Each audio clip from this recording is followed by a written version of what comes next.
السلام علیکم ورحمۃ اللہ وبرکاتہ۔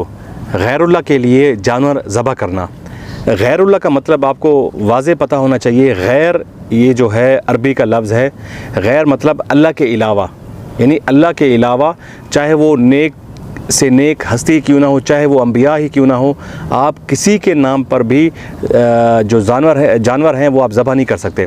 اللہ تعالیٰ کا ارشاد ہے، قل ان صلاتی و نسکی و محیای و مماتی للہ رب العالمین لا شریک لہ و بذالک امرت وانا اول المسلمین۔ کہہ دیجئے بے شک میری نماز، میری قربانی، میری زندگی اور میری موت اللہ رب العالمین کے لیے ہے، اس کا کوئی شریک نہیں، اور مجھے اسی بات کا حکم دیا گیا ہے اور میں اس کا سب سے پہلا فرما بردار ہوں۔ سورہ الانعام۔ نیز اللہ تعالیٰ نے فرمایا، فصلی لربک وانحر، تم اپنے رب ہی کے لیے نماز پڑھو اور قربانی دو۔ سیدنا علی رضی اللہ عنہ فرماتے ہیں کہ رسول اللہ صلی اللہ علیہ وسلم نے مجھے 4 باتیں ارشاد فرمائی۔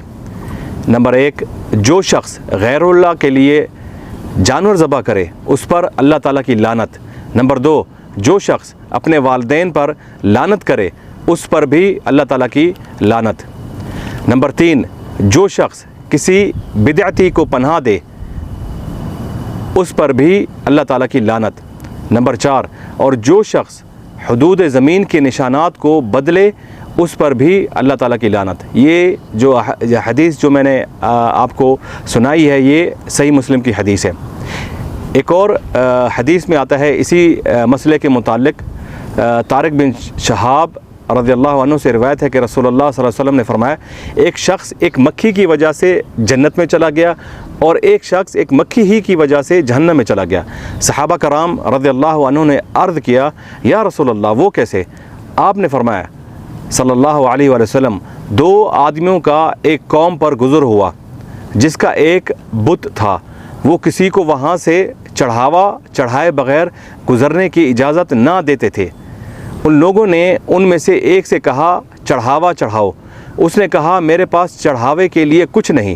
انہوں نے کہا، تمہیں یہ کام ضرور کرنا ہوگا، خواہ ایک مکھی ہی چڑھاؤ۔ اس نے ایک مکھی کا چڑھاوا چڑھا دیا۔ ان لوگوں نے اس کا راستہ چھوڑ دیا اور اسے آگے جانے کی اجازت دے دی۔ وہ اس مکھی کے سبب جہنم میں جا پہنچا۔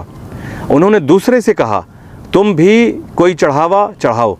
تو اس نے کہا، میں تو اللہ تعالیٰ کے سوا کسی کے واسطے کوئی چڑھاوا نہیں چڑھا سکتا۔ انہوں نے اسے قتل کر دیا اور وہ سیدھا جنت میں جا پہنچا۔ دیکھیں، جو بندہ شرک کرتا ہے وہ دنیا میں اس کے مطابق وہ شاید اپنی جو زندگی ہے آرام سے گزار سکتا ہے، لیکن مرنے کے بعد وہ ہمیشہ کے لیے جہنم میں رہے گا اور وہ ہمیشہ کے لیے تڑپتا رہے گا اور اسے المناک یعنی درد ہوتا رہے گا۔